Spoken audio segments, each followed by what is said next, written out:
You're not Jedi. So what are you? We are Sith. Darth Maul is back. What do you do with a Sith Lord that was thought to be dead that now is back alive? Beyond his hatred for Obi-Wan Kenobi, there was the idea that he was a well-trained apprentice and that he would start to do the things that he had been trained to do, to build armies, to deceive people, to create a power base for himself. Your mark. The sign of Clan Vizsla.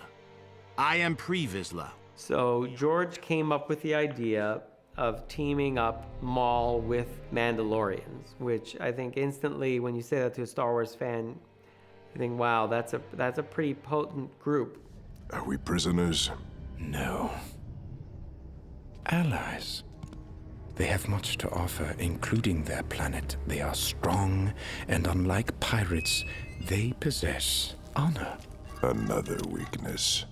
Now, the thing with the Mandalorians is that they have this code of honor, this warrior code that Maul understands, and he also understands that he can use this. Because while Maul understands it, he doesn't follow the same type of code, and he looks at it with the Mandalorians as this is a terrible hindrance, and this is why these guys will never amount to much. But I can use them. You know, we'll be able to use them to great effect. They're armored, they're dangerous, they're disciplined, and they're reliable. But bigger than that, bigger than just having a weapon at his disposal, was the idea that Maul really wanted a broad power base. And to get this, he identifies the criminal underworld as a place for him to flourish. Because Sidious, in his gaze, is more focused on the war at hand, encountering the Jedi. Maul knows this, so he figures that he could sneak in and kind of create his own little miniature empire underneath everything by existing in the underworld. And it's fun to see that there are really two different types of villains in Star Wars. There are the mythic villains like Palpatine, Darth Vader, or Darth Maul.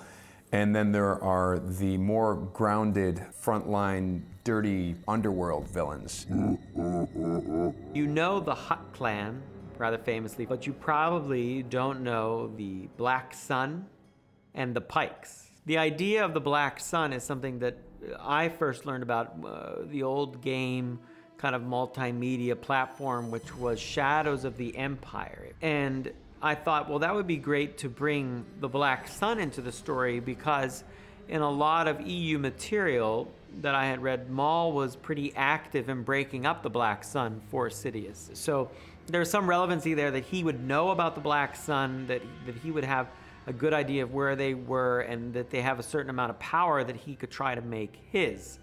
The Pikes are really interesting. They really came to light, something from George that he had been developing, and they're this really kind of interesting, very alien, small faces, big kind of pod heads, pretty abstract, sinister little guys. And finally, of the three groups that Maul goes after, the last are the Hutts. And the Hutts we figured would be the most resistant, because they have the most power on their own. There's a decent battle there between the Hutts, and they capture one of them. And then in a scene out of something that I think only up to this point was probably reenacted with action figures by fans at home, George requested the attack and onslaught of Jabba's palace by Mandalorian soldiers and Black Sun supporting. I mean, that's some hardcore, nerderific stuff there, George. And I never thought when starting this show that was something that we'd ever see. But it's all part showing that Maul's not just brute force, but he's also being smart, and he's building a power base, and he's doing kind of what Sidious did with the Senate, though Sidious is even way more subtle than Maul is. Well, I can't say anything more, but I know how this goes now.